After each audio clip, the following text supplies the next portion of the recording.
আজ সকাল সকাল চা বিস্কুট খেয়ে বেরিয়ে পড়লাম, কয়েকটা বেশ দরকারি কাজ আছে। তোমাদের দাদাভাইয়ের সঙ্গেই বেরোলাম। আর বাইরে দেখো কি রোদ, এই রোদ্দুরে কি যেতে ইচ্ছে করে, কিন্তু যেতেই হবে, যেহেতু কাজগুলো করতে হবে। সেই কারণে আমরা দুজনে বেরিয়ে পড়লাম। তো তোমাদের দাদাভাই প্রথমে বলল গাড়ি নিয়ে যাবে, কিন্তু ওই যেখানে যাব সেখানে পার্কিংয়ের বড্ড অসুবিধা, রাস্তাটা প্রচণ্ড সরু।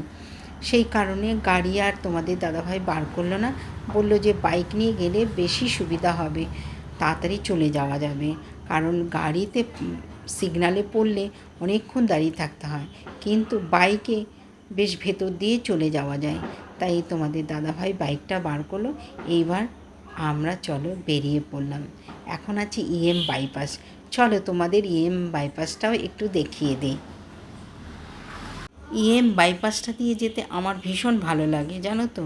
তাই ভাবলাম বাইপাস দিয়েই আমরা আজকে যাব।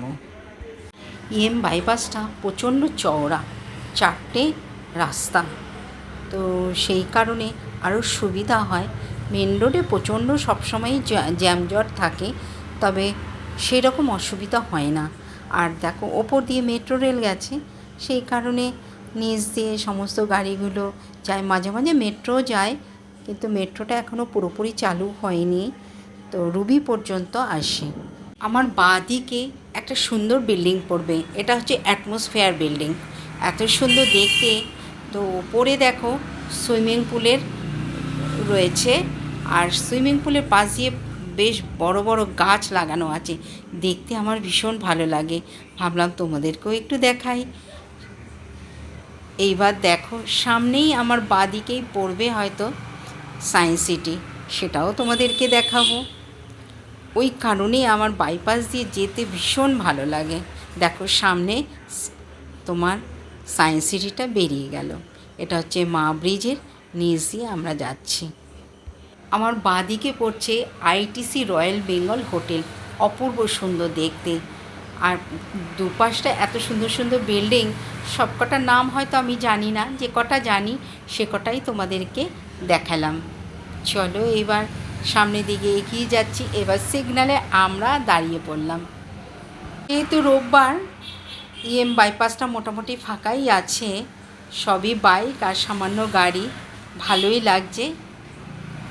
চলো এবার সামনের দিকে দেখা যাক সামনে আমাদের কি আসে। দেখো বাইপাস ধাবা চলে গেল, আমরা মাঝে মাঝে এই বাইপাস ধাবাতে খেতে আসি। বাইপাসের দুধারে কি আছে সকলেই চেনে, কিন্তু তাও আমার মনে হলো যে একটু তোমাদেরকে দেখাই। দেখো সল্টলেক স্টেডিয়াম মেট্রো স্টেশনের নিচ দিয়ে এখন আমরা যাচ্ছি।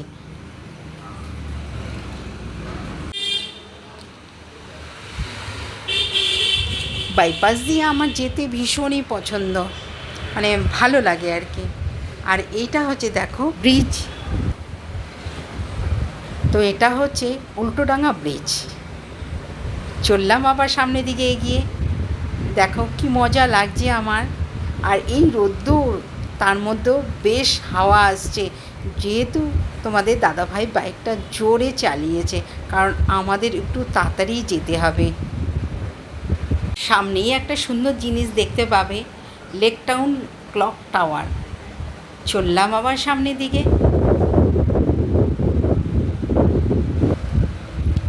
তোমরা সকলেই লেক টাউন চেনো, বলার কিছু নেই, তাও আমার কেন যেন ভালো লাগছে। আর সামনে দেখো কালী পুজো শেষ, সমস্ত প্যান্ডেলের সমস্ত কিছু খুলে নিয়ে দেখো ট্রাকের ওপর নিয়ে যাচ্ছে। আবার আগামী বছর হয়তো কোনো একটা জায়গায় বা কোনো মণ্ডপে আবার সেগুলো লাগানো হবে নতুন করে। এবার আমরা ক্রস করছি এয়ারপোর্ট, দমদম এয়ারপোর্ট। এইবার আমাদের গন্তব্যস্থলে পৌঁছে গেলাম। আসলে ফ্ল্যাটে কালার হচ্ছে, সেটাই আজকে আমরা দেখতে এসেছি। কেমন কালার হলো সেটা দেখাটা দরকার খুবই, তাই আমরা দুজনে ছুটতে ছুটতে চলে এসেছি। আজ ভিডিওটা এই পর্যন্তই রাখলাম, আবার নতুন ভিডিও নিয়ে তোমাদের কাছে আসছি।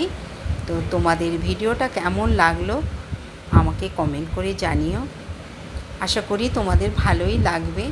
আর দেখো আমার ফ্ল্যাটের কালারটা কেমন হয়েছে তোমরা কিন্তু অতি অবশ্যই কমেন্ট করে জানাবে।